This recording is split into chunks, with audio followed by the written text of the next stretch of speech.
바로 본론으로 들어가 보죠. 오늘 심층 분석 주제는 흙의 통일분류법, 영어로는 USCS입니다. 지금 듣고 계신 여러분 발밑의 흙을 아주 과학적으로 해치해 볼 텐데요. 네, 오늘 미션은 딱 두 가지입니다. 흙을 조립토와 세립토로 나누는 절대 기준을 찾고 단 2개의 알파벳 기호가 품고 있는 공학적 비밀을 빠짐없이 해독하는 겁니다. 맞습니다. 시간 낭비 없이 바로 가죠. 흙의 통일분류법, 이게 대체 뭔가요? 흙을 그냥 눈에 보이는 색깔이나 감촉으로 나누는 게 아닙니다. 아주 정교한 2가지 기준을 쓰거든요.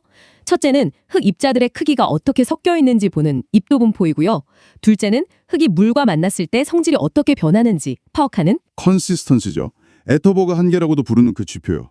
흙이 수분을 머금었을 때 얼마나 끈적해지는지 상태 변화를 추적하는 거잖아요. 정확합니다. 이 두 렌즈를 통과하면 세상의 흙은 크게 3그룹으로 나뉩니다. 굵은 입자의 조립토, 미세한 입자의 세립토, 그리고 유기질토입니다. 여기서 정말 흥미로운 건 그 수많은 토질 실험 데이터들이 결국 단 2개의 알파벳 기호로 깔끔하게 치환된다는 사실입니다. 그렇죠. 현장 엔지니어들은 구구절절 설명할 필요 없이 그 2글자만 딱 보고 공학적 성질을 직관적으로 알아차리게 됩니다.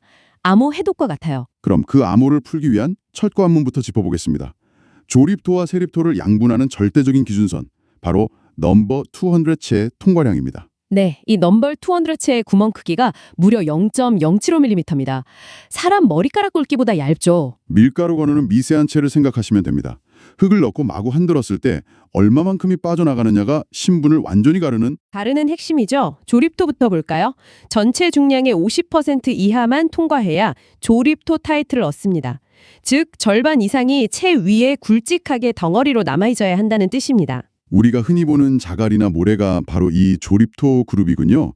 그럼 반대로 세립토는 50%를 기준으로 정반대의 운명을 맞겠네요. 맞습니다. 채를 흔들었을 때 50%를 초과하는 엄청난 양의 흙이 그 0.075mm 구멍을 다 빠져나갔다는 뜻이거든요.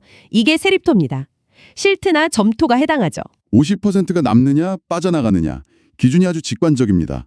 자, 큰 틀을 잡았으니 마법의 2글자 알파벳 중 주요 성분을 나타내는 제1기호 6가지를 빠르게 나열해보죠. 가장 덩치 큰 녀석부터요. G입니다. G는 자갈, 그래블입니다.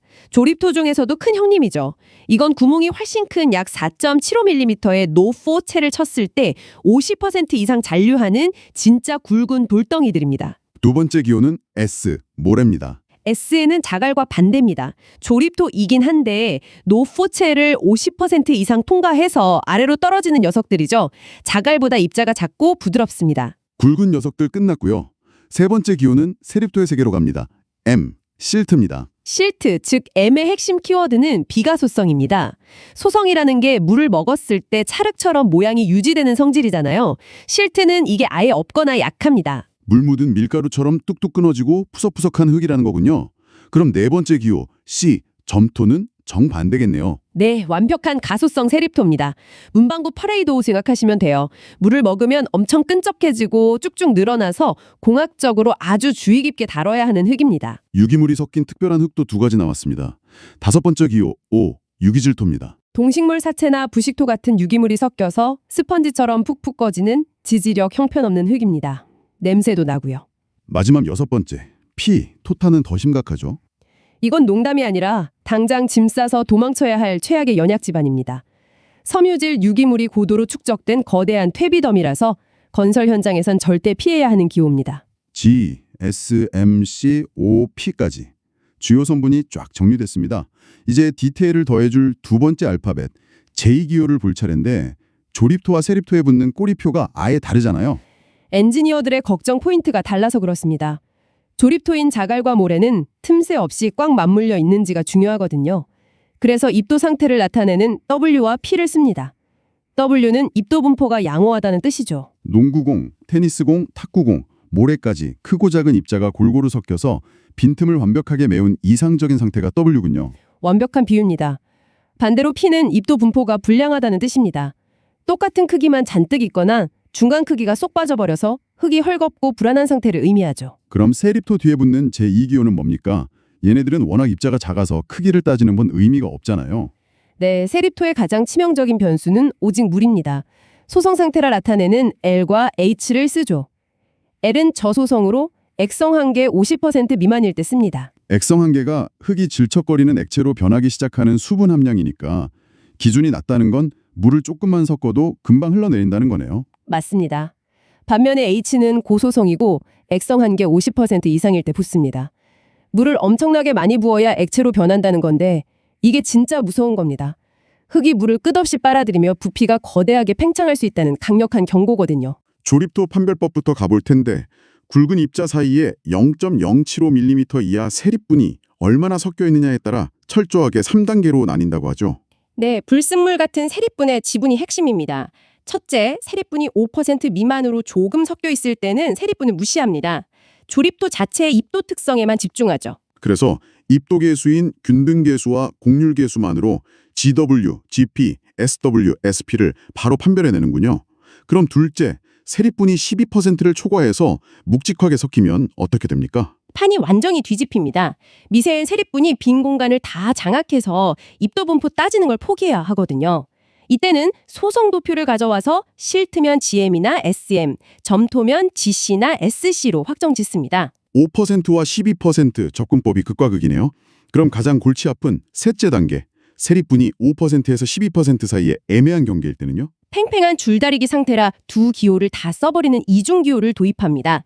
입도가 양호한 자갈에 실트가 섞였다면 GW, GM, 입도 불량 모래에 점토가 섞였다면 SP, SC처럼요. 양면성을 놓치지 않는 유연한 대처네요.